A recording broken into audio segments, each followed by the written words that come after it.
Hello everyone, this is Commerce Classes and I welcome you all to my third part of Accounts Chapter 1. So let us start the chapter. So now we're going to study objectives of accounting. So first of all we need to know that it replaces human memory.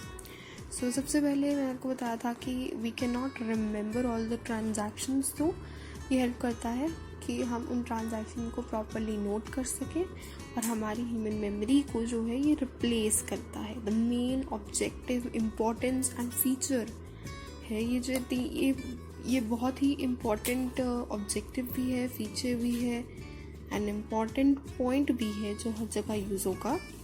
Second is help in calculating operating efficiency of business by calculating profit and loss. It helps in calculating operating efficiency. जैसे कि हमने trading profit and loss account बनाया था जिसमें हमने profit and loss निकाला था. सो ये हमें बताएगा कि हमारी ऑपरेटिंग एफिशिएंसी कैसी है, हम कैसा ऑपरेट कर रहे हैं, कैसी हमारी प्रॉपर बिजनेस की एफिशिएंसी कितनी है. Third is help in identifying state of affairs by assets and liabilities. जो हमने बैलेंस शीट बनाई थी उससे हमें पता लगता है हमारे स्टेट ऑफ अफेयर्स कितने हैं, कितने एसेट्स हैं, कितने लायबिलिटीज़ हैं, उनके रिगार्डिंग इंफॉर्मेशन मिल जाती है. Fourth is it helps in filling income tax returns with financial statements to be attached. Financial statements जैसे कि मैंने आपको कहा था इस trading profit and loss account plus balance sheet. So उनसे हमें पता लगता है कि इनकम टैक्स कितना देना है. We have to submit it और we have to attach it along with the income tax return और to income tax officers so that they can charge the tax on that basis. उस financial statement के basis पे हमें tax वगैरह भरना पड़ता है. नेक्स्ट है लिमिटेशंस. सो इसकी मोस्टली लिमिटेशन ज़्यादा नहीं है. सबसे पहली तो है कि हिस्टोरिकल इन नेचर, कि it gives you information about the period of past not of future. Like हमें पता लग जाता है कि हमारा पास्ट में परफॉर्मेंस कैसी थी, but it can not provide you any kind of information about future कि हमारा फ्यूचर में कैसे होगा. एक प्रेडिक्शन भी नहीं हम कर सकते. So this is one limitation. Second is record only monetary transactions. As I told you earlier also कि it cannot note down the non-monetary transaction. Like हमारे employees जो हैं वो कितने honestly work कर रहे हैं, उनके wages तो note हो रहे हैं, we are writing their wages, that is monetary transaction, but we are not writing their deeds to us कि कितने ऑनेस्ट हैं, कितने जस्टिफाइड हैं, कितने अच्छे हैं. So it record only monetary transaction. Third is multiple methods. बहुत सारे मेथड्स होते हैं अकाउंटिंग को करने के, जैसे कि GAAP, बहुत सारे मेथड्स हैं. बट क्या होता है कि कोई कंपनी, कोई एंटिटी कोई और मेथड यूज़ कर रही है, दूसरी एंटिटी कोई और मेथड यूज़ कर रही है. इससे एक यूनिफॉर्मिटी नहीं रहती. We can not compare, we can not compete, we can not understand easily. क्योंकि जैसे if I am the examiner, मतलब मैं अब एग्जामिन कर रही हूँ, कुछ अकाउंट्स देख रही हूँ, तो फिर मैंने जैसे कि ए एंटिटी, एक बिजनेस इंस्टीट्यूशन रिलेटेड भी ए, दूसरी है बी. ए के अकाउंट्स चेक किए तो उसने अलग मेथड लगाया था, बी के किए तो उसने अलग मेथड लगाया था. आई वुड बी कंफ्यूज ना, एक तरह से मेरे को कन्फ्यूजन हो जाएगी. या फिर हम दूसरी एग्जांपल ले लें कि एक अकाउंटेंट था, उसको now it has been change, थोड़ा चेंज किया उसको हमने, तो उसने पहले अर्लियर जो मेथड यूज़ किए थे वो कोई और था, उसको जो ईजी लगे थे वो मेथड. पर अगर हम दूसरे अकाउंटेंट की बात करें जो न्यूली आया है, उसको वो मेथड नहीं अच्छा लगता, उसको वो मेथड एफिशिएंट नहीं लगता, वो अपना मेथड यूज़ करेगा. तो एक यूनिफॉर्मिटी नहीं रहती, एक प्रॉपर स्टेबल नहीं रहता. Next is based on personal judgement. कुछ चीज़ें जो है सिर्फ पर्सनल जजमेंट पे देखी जाती हैं, उनको हम कैलकुलेट नहीं कर सकते. Next is ignore price level effect. Inflation होता है जैसे कि मनी का बढ़ जाना, प्राइस का लेवल का बढ़ जाना. फॉर एग्जांपल पहले लैंड थी 10 लाख की, जस्ट टेकिंग एग्जाम्पल, श्योर नहीं, बाद में कुछ सालों बाद उसकी प्राइस हो गई मान लीजिए 50 lakhs, बट हम जो नोट करेंगे अकाउंटेंट की बुक में दैट इज़ 10 lakhs, हम उसका इन्फ्लेशन नहीं नोट करेंगे। और इसका लिमिटेशन, इसे लिमिटेशन इसलिए माना जाता है क्योंकि एग्जाम्पल मैं बैंक जा रही हूँ, बैंक में I have to take loan on this land, तो उसमें अकाउंटेंट की बुक में तो लिखा होगा कि ये लैंड 10 lakhs की है, तो वो 10 lakhs के बेसिस पे हमें लोन देंगे रादर देन 50 lakhs, क्योंकि अब जाके तो उसकी अमाउंट 50 lakhs हो गई है। सो एक तरह से ये लिमिटेशन ही है। Next is window dressing. Window dressing की बात करूँ तो window dressing is actually manipulations that we make for example कि हमारा प्रॉफिट 1 crore था, इट सीम सो गुड, बाद में लेकिन हमारी जो इन्वेस्टमेंट थी दैट वाज 1000 crore, और हम मान लेते हैं 100 crore, चलिए 1 crore प्रॉफिट हुआ जो हमें बहुत अच्छा लग रहा है, लेकिन बाद में ये जानने के कि 100 crore हमारी इन्वेस्टमेंट थी, तो हमें तो उसका बहुत ही कम परसेंट 1% ले लो मिला। So what we guys do here कि हम थोड़ा मैनिपुलेशंस करते हैं। अब इसको हम अच्छी जगह भी यूज़ कर सकते हैं, बुरी जगह भी यूज़ कर सकते हैं, depends upon us. So it is a kind of limitation. Next is conservative approach. Conservative की जो अप्रोच होती है that is also kind of limitation. इसके बारे में हम डिटेल में आगे जाकर पढ़ेंगे। So next topic is importance of accounting. सबसे पहले रिप्लेस मेमोरी, जैसे मैंने आपको पहले बताया था, ऑब्जेक्टिव भी है, इम्पॉर्टेंस भी है, फीचर भी है। Next is help in identification of operating efficiency, जिससे कि हमने trading profit and loss account में किया था। Next is help in identification of state of affairs, कि हाउज आर थिंग्स गोइंग, जैसे कि ऑब्जेक्टिव थर्ड भी हमारा यही था, स्टेट ऑफ अफेयर्स वाला। Next is create base for planning, कि प्लानिंग कैसे करेंगे, हम आगे जाके प्लान करेंगे जैसे हम ये हमें पास्ट की इंफॉर्मेशन दे रहे हैं, कुछ हमारे ड्रॉबैक्स होंगी, उन ड्रॉबैक्स को ओवरकम करेंगे। So this is a kind of base of planning. Next is give information about cash in hand, balance, bank balance and liquidity. So it gives information about cash in hand, जो cash हमारे पास है, bank balance and liquidity, चाहे वो short term हो चाहे वो long term हो। Liquidity क्या है that we will understand in our last topic. Next is given information about debtor and creditor. So it gives information about debtor. Debtor means जिससे हमने अमाउंट लेनी है, क्रेडिटर मीन्स जिसको हमने अमाउंट देनी है। सो डेबिटर जिससे हमने लेनी है अमाउंट, क्रेडिटर जिसको हमने देनी है अमाउंट। सो उसके बारे में भी इंफॉर्मेशन देता है, कितनी अमाउंट देनी है वो भी। Next is help in securing loan, short term हो या लॉन्ग टर्म हो, उसको सिक्योर करने में हेल्प करता है। Next help in filling of returns भरने में हेल्प करता है, चाहे इनकम टैक्स रिटर्न्स हो। Next is identification of error and fraud in time, कि it helps in identification of error and fraud. Next is help in protecting assets, जैसे कि insurance वगैरह प्रोटेक्ट करने में बहुत हेल्प करता है।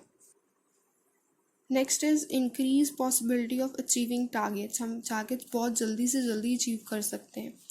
Help in making comparative analysis, कि हाउ कैन वी कंपेयर करने में बहुत इजीली हेल्प करता है।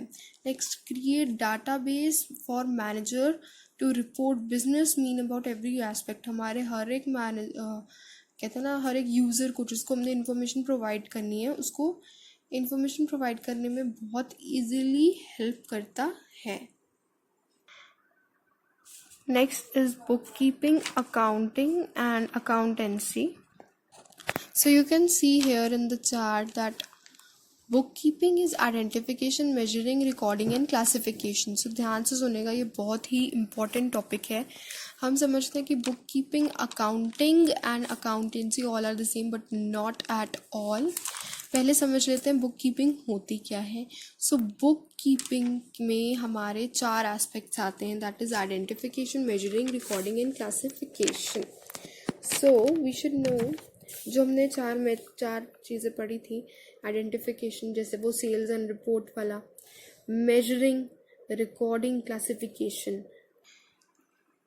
आइडेंटिफिकेशन मीन्स सेल्स है, परचेज है, ठीक है. फिर उसके बाद जब हम मेजर करते हैं कि इतनी सेल्स है, इतनी परचेज है इन टर्म्स ऑफ मॉनेटरी, फिर उसको हम रिकॉर्ड करते हैं कि नोट करते हैं इन अ जर्नल और subsidiary books. And then we classify कि purchase account, sales account, rent account and further accounts में किस तरह से जाएगी. सो यहाँ तक जो प्रोसेस होता है ये बुक कीपिंग का प्रोसेस है. सो ये जो सारा प्रोसेस है it is maintained by junior staff. उसके बाद क्या होता है कि बाकी जो प्रोसेस है that is maintain by senior staff. वो कौन सा है? That is accounting. Accounting is maintained by senior staff. अब क्लासीफाई कर दिया हमने, जूनियर स्टाफ का काम ख़त्म. अब क्या होगा, सीनियर स्टाफ उसको समराइज करेगा. बिल्कुल सही, जो हमने ट्रायल बैलेंस पढ़ा था, that is summarising process of preparing a statement which will reflect the balance of each and every item recorded in the books of account. So trial balance वो करेगा, वो यहाँ से देखेगा कि परचेज कितना है, परचेज नोट करेगा. सेल्स कितना है, सेल्स का डेबिट क्रेडिट अमाउंट नोट करेगा, उसको देखेगा. तो एक तरह से डबल चेकिंग हो गई इसमें. उसके बाद समराइजिंग के बाद what will the senior staff do. Accounting में समराइजिंग के बाद क्या आता है? दैट इज सिस्टमैटिक अरेंजमेंट, जिसमें हमारे पास trading profit and loss account आ जाता है, जिसमें हम एक्सपेंडिचर, इनकम लिखते हैं, बैलेंस शीट बनाते हैं. सो दिस यहाँ तक का जो प्रोसेस है that is accounting. I hope आपको क्लियर हो गया होगा. अकाउंटिंग बुक कीपिंग क्या होती है. Book keeping is identification, measuring, recording and classification. Accountancy is summarizing, systematic arrangement and interpretation and analysis, communication of financial results. और इन सब को क्या बोलते हैं, ये पूरी चीज़ को क्या बोलते हैं? Accountancy. Now what is the difference between these 3? Book keeping जो मैंने आपको पहले बताया था जूनियर स्टाफ मेंटेन करता है, accounting senior staff, accountancy professionals maintain करते हैं. कह लो कि एक तरह से अगर तो हमें बुक कीपिंग और अकाउंटिंग इकट्ठे करनी है तो एक प्रोफेशनल ही है जो ये काम करता है. Then next is book keeping जो है इट्स अ प्राइमरी स्टेज, जैसे कि मैंने बताया first 4 steps. Secondary stage is accounting and accountancy is complete process होता है. Next is book keeping, it is concern with day to day transaction. Accounting it is concern with book keeping and accountancy help in decision making. Now branches of accounting, हमारे पास 3 branches हैं accounting की. Number 1 is financial accounting, second is cost accounting, third is management accounting. First is financial accounting. Systematic method of recording transactions of entity with main object to prepare financial statement. सीधी बात करते हैं, financial accounting means financial statements banana. That is balance sheet, land, trading profit and loss account. जो हमारी financial enterprise को देखता है, financial statements को देखता है, या वो जो प्रोसेस जो फाइनेंशियल चीज़ों के साथ डील करता है, that is financial accounting. Cost accounting की बात करूँ तो that is that branch of accounting which helps us to record cost by considering all factors with purpose to evaluate cost, reduce cost and help to ascertain wastages and leakages to improve performance. Cost accounting के बारे में हम आगे जाके बहुत detail में पढ़ेंगे. अभी सिर्फ हम इतना जान लेते हैं, जो फैक्टर्स या जो ब्रांच अकाउंटिंग की that deals with our evaluation of account cost, that is cost price, CP, reduce cost and help to ascertain wages, which means कि when cost accounting is that branch of accounting जिसमें हम अपने CP को evaluate करते हैं, that is cost price को evaluate करते हैं, so that in order to earn more profits. Now third is management accounting. It is that branch of accounting which provide us with various tools and techniques to make in-depth analysis of accounting information. Management accounting simply बात करें तो वो accounting की branch जो हमें management में help करती है कि क्या ये प्रोजेक्ट सही है, we should imply this project और not, we should what kind of strategy should we use, what kind of purpose और what kind of things we should use that or what strategies are profitable or not. So management के साथ जो deal करे that is management accounting. Next is other branches of accounting. So बहुत सारी other branches भी होती हैं क्योंकि हमारे अकाउंटेंसी बहुत आगे जा चुकी है तो बहुत सारी ब्रांचेस और डिस्कवर हुई हैं. सो कुछ ब्रांचेस हम उनमें से जान लेते हैं. Inflation, human resource accounting, responsibility accounting, cash flow reporting, social reporting. Inflation as I told you earlier वो लैंड वाली एग्जाम्पल. सो इन्फ्लेशन जब हम नोट करते हैं that in a separate manner or in a separate accounts, so that is called inflation accounting. Actually it is not necessary. ये बहुत अच्छा method भी नहीं है because इसका जो calculating का मेथड है that is not fool proof, that is not accurate. Next is human resource accounting. Human resource accounting में क्या होता है, जब हम अपने एम्प्लॉयज़ को लेकर कोई अकाउंटिंग करते हैं कि उनकी हायरिंग, उनकी ट्रेनिंग, उनकी वेजेस, उनकी नॉन मॉनेटरी टर्म्स भी नोट करते हैं. That is human resource accounting. ये भी बहुत कंपल्सरी नहीं है, इट्स चॉइस. ये दोनों बहुत कम यूज़ होती हैं. Next is responsibility accounting. Yes ये यूज़ बहुत होती है. इसमें क्या होता है that we just make centers. जिस मान लो 3 सेंटर्स बना दिए कॉस्ट प्रॉफिट इन्वेस्टमेंट की, कि एक ए सेंटर जो है वो कॉस्ट संभालेगा, बी सेंटर जो है वो प्रॉफिट संभालेगा, सी सेंटर वो जो है वो इन्वेस्टमेंट संभालेगा. Next is cash flow property. Responsibility accounting में एक्चुअली ये चीज़ भी देखनी है जैसे कि कॉस्ट एंड इन्वेस्टमेंट ज़्यादा अच्छी है rather than profit. So means are loss में जा रहे हैं हम, या हमारी बहुत अच्छे से नहीं काम कर रहा स्ट्रैटेजीज. लेकिन अगर प्रॉफिट बहुत अच्छी है देन मीन्स हमने जो स्ट्रैटेजीज शायद यूज़ की हैं या हमारी जो वर्किंग है बहुत ही अच्छी है. सो रिस्पॉन्सिबिलिटी सेंटर पता लग गया. Next is cash flow reporting. ये अकाउंटिंग सेक्शन 3 में भी बहुत यूज़ हुआ है. कैश फ्लो रिपोर्टिंग में हम कैश के आउटफ्लोज इनफ्लोज को लिखते हैं या एक तरह से रिपोर्ट बनाते हैं. सोशल रिपोर्टिंग इज हमारा एम्प्लॉयमेंट जनरेशन से ये बहुत है. मीन्स हमारी सोसाइटी में क्या एक स्टेटस है, क्या एक स्टैंड करते हैं, किस तरह से हम सोसाइटी में, that all is noted in this. इनके बारे में ज़्यादा डिटेल में हम फर्दर क्लासेस में फर्दर चैप्टर्स में पढ़ेंगे. अभी फ़िलहाल हमें इनकी मेन चीज़ें पता होनी चाहिए. Next is qualitative features of accounting और simply features of accounting.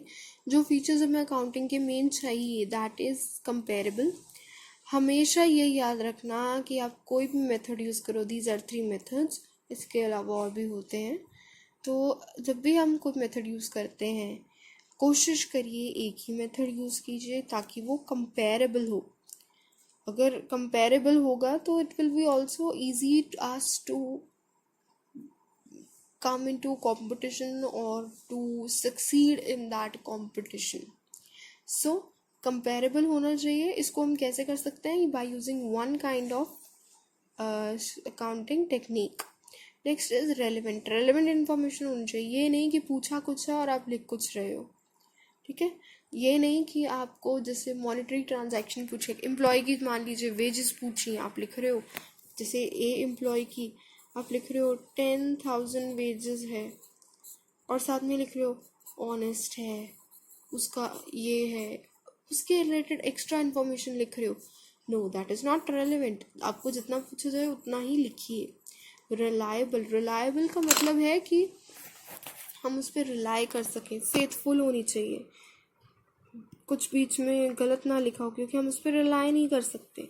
Next is understandable. Easily understand हो जाए, कुछ इतने कॉम्प्लेक्स वेज ना यूज़ किए जाएं क्योंकि जितनी जल्दी ईजिली अंडरस्टैंडेबल होगी हम उतनी जल्दी उसके रिलेटेड डिसीजंस ले सकते हैं, उसको इन्हांस कर सकते हैं.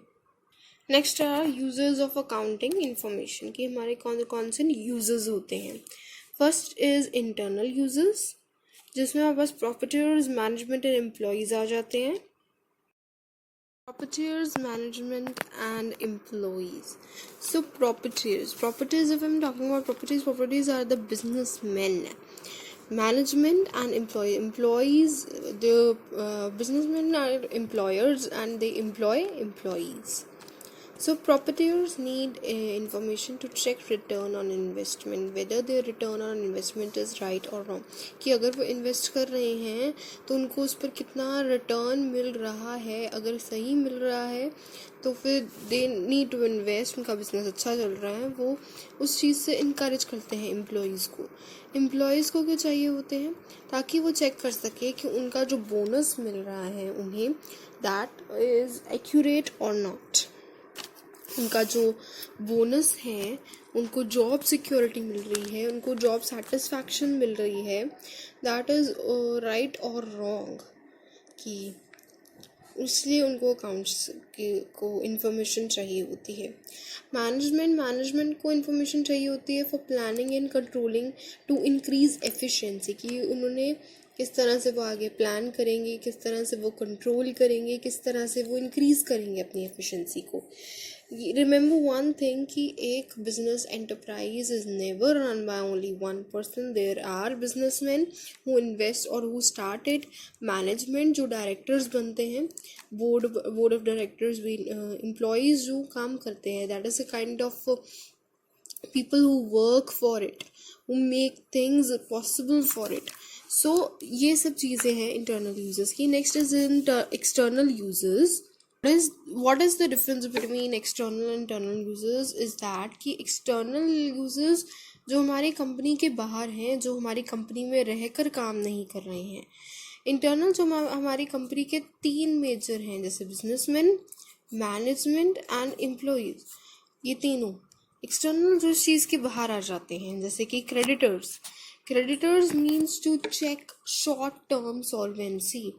कि उन्होंने, जैसे कि हम क्रेडिटर्स, आपको पता है कि क्या होता है, कि जिनसे हमने मनी ली है, सो दे चेक कि हमारे अकाउंट्स की इंफॉर्मेशन से दे चेक कि whether they have invested on a right thing, कि उन्होंने सही दिया है कितने, और वो चेक करते हैं कि कितने टाइम में हम उनको रीपे कर सकते हैं, कितना अमाउंट हम उनको रीपे कर सकते हैं, कितनी हमारी कैपेबिलिटी है इस चीज़ को पे करने की. Next is potential investors. Potential investors में क्या होता है कि दीज आर द इन्वेस्टर्स जो इन्वेस्ट करते हैं हमारी कंपनी में. वो देखते हैं कि क्या उनकी जो इन्वेस्टमेंट है उनको प्रॉफिटेबल है कि नहीं है. अगर प्रॉफिटेबल है दे विल फर्दर इन्वेस्ट, अगर नहीं है they will not invest further. इनके इसमें एक और चीज़ आ जाती है, बैंकर्स की बात की जाए तो बैंकर्स जो हैं मेन लोन्स में, बहुत लोन्स के लिए उनको चाहिए होती है कि how much loan they should provide them, कितने देर में के अंदर वो लोन पे कर देंगे, कितने rate of interest pay loan payment करनी चाहिए. Next is consumers are the person जिनको हम अपना प्रोडक्ट देते हैं, अपना सर्विस देते हैं. सो कंज्यूमर्स को भी देना बहुत ज़रूरी है, क्योंकि दे चेक कि अगर हाई राइजेस हुआ है प्राइस में राइज हुआ है, पैसे मतलब हमारे एकदम से राइज हो गया है प्राइस में, या हमारा कोई किसी चीज़ की जो प्राइस है दैट इज़ नॉट ओके. सो ये चीज़ें जो है कंज्यूमर चेक करता है, कंज्यूमर को दिखानी पड़ती है आफ्टर बीइंग जस्टिफाइड कि हाँ हमारा कॉस्ट प्राइस पीछे से ही बहुत बढ़ गई है, इसलिए हमें ये चीज़ बढ़ानी पड़ी, इस चीज़ का इस प्रोडक्ट का इस सर्विस का कुछ भी उसका चार्ज हमें बढ़ाना पड़ रहा है, एट अ रीजनेबल रेट बढ़ाना पड़ रहा है. तो इस चीज़ को वेरीफाई करने के लिए we need to give the information to consumers. Next is government to identify GST assessing profitability. Means government जो है वो चेक करती है कि हम जो GST भर रहे हैं अच्छे से भर रहे हैं, कितना भर रहे हैं, कोई बीच में हम एक्यूरेटली भर रहे हैं, हमको बीच में कोई प्रॉब्लम नहीं क्रिएट कर रहे, या फिर प्रॉफिट्स कितने हैं, लॉसेस कितने हैं, इन सब चीज़ों के बारे में. Next, to compute national income and determine growth rate of industries. Growth rate of industries का भी एक सेंसस बनता है. So that is also done by getting the information from these. Next is researchers, competitors, ये सारे भी हैं. Researchers की बात करूँ, so what are the researchers? They research whether कि हमने जो बिज़नेस में स्ट्रैटेजीज यूज़ की हैं, जो अकाउंट्स में जो चीज़ें आई हैं, अगर तो वो अच्छा चल रहा है तो किन बेसिस पे चल रहा है, ताकि आगे जो एंटरप्रेन्योर्स हों वो उस चीज़ को फॉलो करें, अपने बिज़नेस को अच्छा बना सकें. अगर नहीं तो फिर कौन कौन सी चीज़ें हैं जिनको हमें नहीं यूज़ करना चाहिए ताकि हम अपने बिजनेस को डाउन ना ला सकें. Next are competitors to compete, कि हम उन्हें अपनी सेल्फ रियलाइजेशन हो, सेल्फ अंडरस्टैंडिंग हो कि हम कहाँ स्टैंड कर रहे हैं. टैक्सेशन अथॉरिटीज टू टैक्स बताने के लिए. स्टॉक एक्सचेंज क्या होते हैं, या CBI क्या होते हैं? SEBI is actually stock exchange, और जो सेबी है, these are those who tell कि हमने कितना. स्टॉक एक्सचेंज में क्या होता है, that they check the shares that we pay to the entrepreneurs और टू द इन्वेस्टर्स, कि अगर हम सही तरह से दे रहे हैं, we are paying correct shares, then it's good. If we are not, or if we are misleading it, then that's bad. वो चेक करते हैं कि if we do not cheat the person who invests and अपने उनको हम proper shares दे रहे हैं on their investments. Next are the trade association जिनके हम members होते हैं, they also check all. So all these are the users to whom we show, or to whom for whom we prepare the accounting, or for whom we prepare accountancy. So these were the users. In our next video I will come up with the terms that are to be remembered. So this was part 3 of accounts chapter 1. Thank you for watching it. Please like this video and do share it as most you can do. Also comment in the section below how much do you like the video. Please subscribe to my channel, click on the notification bell so that you will be notified every time I post a new video. Thank you and have a nice day.